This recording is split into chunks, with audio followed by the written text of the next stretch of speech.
How to manually adjust focus on iPhone camera. Here is how to manually adjust focus on an iPhone camera, perfect for sharper photos or creative effects like blurred backgrounds. So let's get started with the tutorial. First of all you have to do is open the camera app on your iPhone, which works in iPhone 8 and later, including iPhone 16, 17 Pro running iOS 26.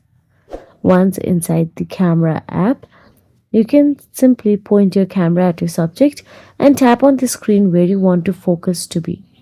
A yellow box will appear. That is your focus point.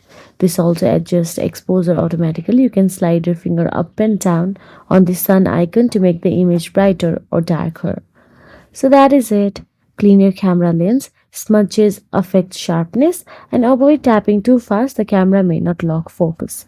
If you found this video helpful, please like, share and subscribe, and thank you so much for watching.